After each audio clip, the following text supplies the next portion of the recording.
Good evening. On September the 11th, enemies of freedom committed an act of war against our country. Americans have known wars, but for the past 136 years, they have been wars on foreign soil, except for one Sunday in 1941. Americans have known the casualties of war, but not at the center of a great city on a peaceful morning. Americans have known surprise attacks, but never before on thousands of civilians.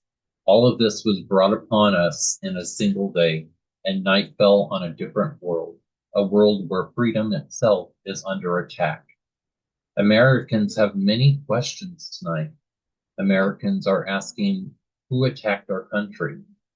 The evidence we have gathered all points to a collection of loosely affiliated terrorist organizations known as Al Qaeda. They are some of the murderers indicted for bombing American embassies in Tanzania and Kenya and responsible for bombing the USS Hull. Al Qaeda is to terror what the mafia is to crime, but its goal is not making money. Its goal is remaking the world and imposing its radical beliefs on people everywhere. The terrorists practice a fringe form of Islamic extremism that has been rejected by Muslim scholars and the vast majority of Muslims clerics. A fringe movement that perverts the peaceful teachings of Islam. The terrorists' directive commands them to kill Christians and Jews, to kill all Americans and make no distinctions among military and civilians, including women and children.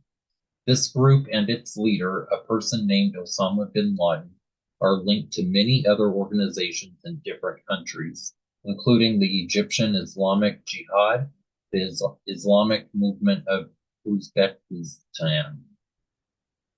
There are thousands of these terrorists in more than 60 countries. They are recruited from their own nations and neighborhoods and brought to camps in places like Afghanistan, where they are trained in the tactics of war. They are sent back to their homes or sent to hide in countries around the world to plot evil and destruction. The leadership of Al Qaeda has great influence in Afghanistan and supports the Taliban regime in controlling most of that country. In Afghanistan, we see Al Qaeda's vision for the world. Afghanistan's people have been brutalized. Many are starving and many have fled. Women are not allowed to attend school. You can be jailed for owning a television. Religion can be practiced only as their leaders dictate. A man can be jailed in Afghanistan if his beard is not long enough. The United States respects the people of Afghanistan. After all, we are currently its largest source of humanitarian aid, but we condemn the Taliban regime. It is not only repressing its own people, it is threatening people everywhere by sponsoring and sheltering and supplying terrorists. By aiding and abetting murder, the Taliban regime is committing murder. And tonight, the United States of America makes the following demands on the Taliban. Deliver to United States authorities all of the leaders of Al Qaeda who hide in your land. Release all foreign nationals, including American citizens you have unjustly imprisoned. Protect foreign journalists, diplomats, and aid workers in your country. Close immediately and permanently every terrorist training camp in Afghanistan, and hand over every terrorist and every person and their support structure to appropriate authorities. Give the United States full access to terrorist training camps so we can make sure they are no longer operating. These demands are not open to negotiation or discussion. The Taliban must act and act immediately. They will hand over the terrorists or they will share in their fate. I also want to speak tonight directly to Muslims throughout the world. We respect your faith. It's practiced freely by many millions of Americans and by millions more in countries that America counts as friends. Its teachings are good and peaceful, and those who commit evil in the name of Allah blaspheme the name of Allah. The terrorists are traitors to their own faith, trying, in effect, to hijack Islam itself. The enemy of America is not our many Muslim friends. It is not our many Arab friends. Our enemy is a radical network of terrorists and every government that supports them. Our war on terror begins with Al-Qaeda, but it does not end there. It will not end until every terrorist group of global reach has been found, stopped, and defeated. Americans are asking, why do they hate us? They hate what they see right here in this chamber, a democratically elected government. Their leaders are self-appointed. They hate our freedoms of religion, our freedom of speech, our freedom to vote and assemble and disagree with each other. They want to overthrow existing governments in many Muslim countries such as Egypt, Saudi Arabia, and Jordan. They want to drive Israel out of the Middle East. They want to drive Christians and Jews out of vast regions of Asia and Africa.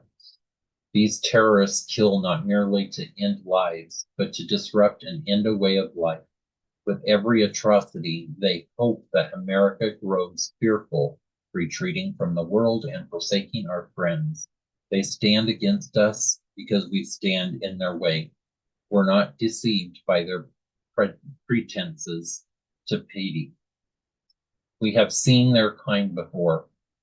They're the heirs of all the murderous ideologies of the 20th century.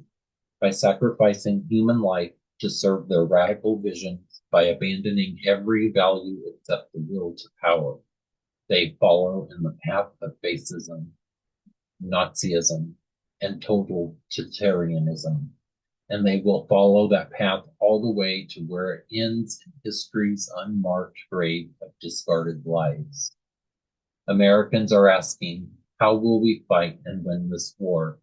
We will direct every resource at our command, every means of diplomacy, every tool of intelligence, every instrument of law enforcement, every financial influence, and every necessary weapon of war to the destruction and to the defeat of the global terror network.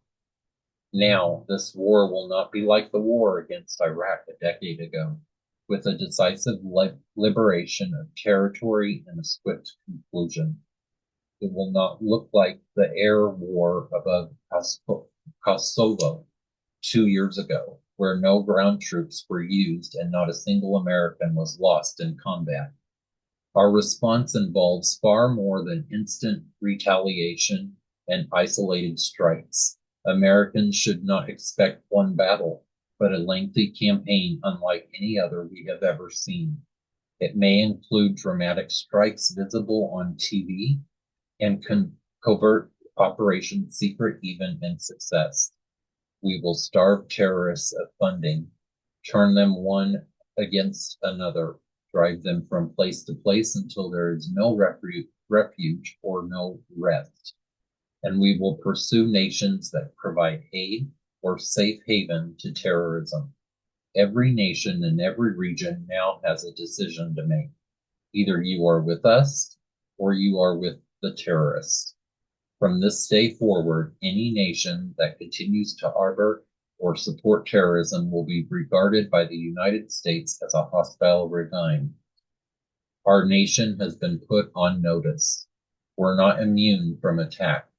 We will take defensive measures against terrorism to protect Americans. Thank you. Have a good evening.